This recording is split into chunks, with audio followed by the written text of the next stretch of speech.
نبی علیہ السلام نے ارشاد فرمایا قرب قیامت میں لوگ اپنی بیویوں سے زنا کریں گے. ہم نے حدیث پاک پڑھی تو ہمیں سمجھ نہیں آئی. ہم نے اپنے استاد سے پوچھا کہ استاد جی یہ کیا معنی ہے کہ اپنی بیویوں سے زنا کریں گے؟ تو انہوں نے فرمایا ہاں اس کی کئی صورتیں ہیں. ایک صورت تو اس کی یہ ہے کہ مرد یا عورت کوئی کفریہ بول دے اور نکاح ٹوٹ جائے اور ان کو اس کا پتہ ہی نہیں کہ نکاح ٹوٹا یا نہیں. اور واقعی آج تو کفریہ کلمات کا علم ہی نہیں لوگوں کے پاس. بہت سینسیٹیو مسئلہ ہے یہ. مالا بدہ من میں فارسی کی کتاب ہے, ہم مفتی صاحب سے پڑھ رہے تھے تو جب انہوں نے کلمات کفر پڑھائے تو ہماری آنکھیں کھل گئیں. اس میں حضرت مفتی کفایت اللہ رحمۃ اللہ علیہ نے لکھا ہے نا, مفتی قاضی ثناء اللہ پانی پتی رحمۃ اللہ علیہ نے لکھا ہے کہ اگر دو بندے گفتگو کر رہے تھے, ایک نے کہا کہ یہ تو شریعت کی بات ہے اور اگلے نے جواب دیا رکھ پرے شریعت کو فقد کفر, وہ آدمی کافر ہو گیا. شریعت کے بارے میں ایسی بات کہہ دینا کہ رکھ پرے شریعت کو, ایمان کہاں بچتا ہے؟ سوچئے. تو ہمیں چاہیے کہ ہم علماء سے پوچھیں کہ بھئی کلمات کفر کون کون سے ہیں. یہ نہ ہو کہ کہیں ایسے جملے ہم بولیں. کئی جملے تو بہت کامن ہیں. مثلا علماء نے لکھا ہے کہ کسی نے کہا کہ کہاں رہتے ہو؟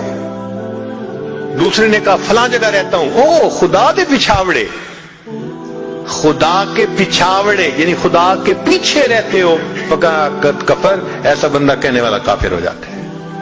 تو ان کا علم حاصل کرنا ضروری کہ کہیں ہم تو اپنی گفتگو میں کوئی ایسی بات نہیں کہہ جاتے, اور اگر نکاح ٹوٹ گیا تو پھر اپنے ذہن میں میاں بیوی رہ رہے ہیں اور زنا کا گناہ لکھا جا رہا ہے. تو فرمایا کہ مرد قرب قیامت میں اپنی بیویوں سے زنا کریں گے. ایک صورت تو یہ ہے, یہ کفریہ کلمہ بیوی بولے تو بھی نکاح ٹوٹا, خامد بولے تو بھی نکاح ٹوٹا. اور دوسری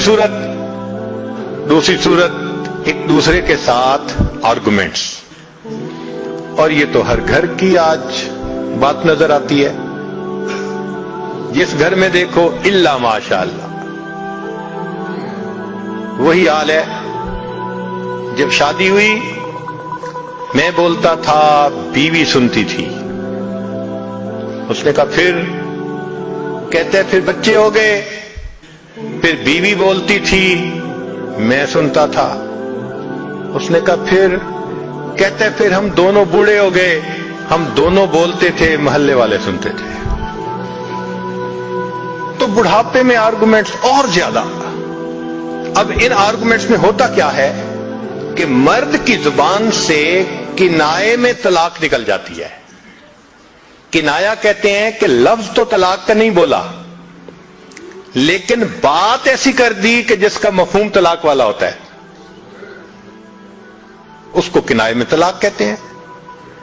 اب یہ گناہ بہت زیادہ ہے کہ غصے میں کہہ دیتے ہیں چلی جا, مجھے تیری کوئی ضرورت نہیں آج کے بعد. اس قسم کے الفاظ کہ جس کا نتیجہ یہ نکلے کہ تم میری بیوی نہیں ہے, اس کو کنایا کہتے ہیں. اب اس کے مسئلے بھی سیکھنے چاہیے. بھئی نکاح کیا ہے تو کیسے ٹوٹ سکتا ہے, یہ مسئلے بھی تو آنے چاہیے نا.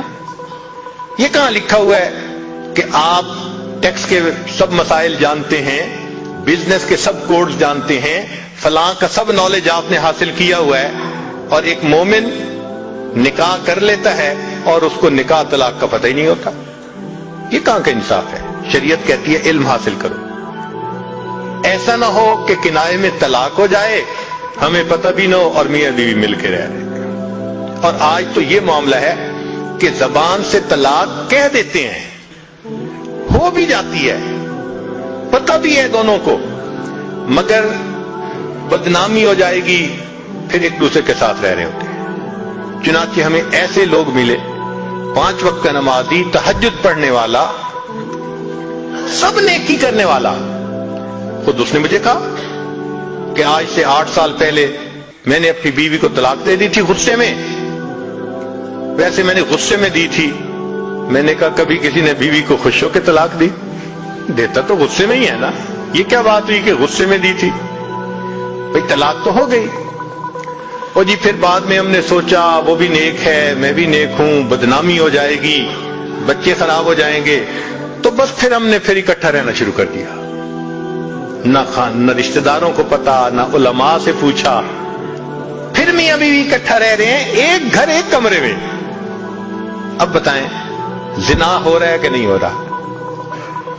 قربان جائیں اس سچے نبی صلی اللہ علیہ وسلم کی مبارک زبان پر 1400 سال پہلے وارن کر دیا تھا کہ قرب قیامت میں لوگ اپنی بیویوں سے زنا کریں گے. آج اس بات کی ضرورت ہے ہم دین کو پڑھیں, دین کو سمجھیں, دین کو سیکھیں تاکہ اپنی زندگی شریعت کے مطابق گزار سکیں. اور یہ ایسا گناہ ہے زنا, اللہ اکبر, کہ قرآن مجید میں اس کے لیے فرمایا خالدین وَيَخْلُدْ فِيهِ مُحَانًا. خالدین فیہا کا لفظ آیا تو مفسرین نے اس پر نقطہ لکھا کہ کافر ہمیشہ ہمیشہ جہنم میں رہیں گے, مومن مسلمان خطاکار کے لیے خالدین کا لفظ. تو مفسرین نے اس کا جواب دیا جی ہاں, یہ آپس میں انوالو تھے نا, تو کہتے تھے ہم کبھی ایک دوسرے کو نہیں چھوڑیں گے, ہم کبھی نہیں چھوڑیں گے ایک دوسرے کو. یہ جو وعدے کرتے تھے ہم کبھی ایک دوسرے کو نہیں چھوڑیں گے, ہمیشہ ساتھ رہیں گے, اللہ فرماتے ہیں میں بھی تمہیں پھر ہمیشہ ہمیشہ کا عذاب دوں گا. ایک حدیث پاک میں ہے قیامت کے دن اللہ تعالیٰ کے سامنے بوڑھا زانی آئے گا, اللہ تعالیٰ اس کے چہرے کی طرف نہیں دیکھیں گے. ایک روایت میں ہے قیامت کے دن بے پردہ جو ننگے سر پھرنے والی عورت ہوگی وہ اللہ کے سامنے کھڑی کی جائے گی, اللہ تعالیٰ اس کی طرف نہیں دیکھیں گے. یہ وہ گناہ ہے کہ اللہ تعالیٰ کی رحمت کی نظر ہی قیامت کے دن نہیں پڑے گی. آج اس سے بچنے کی ضرورت ہے.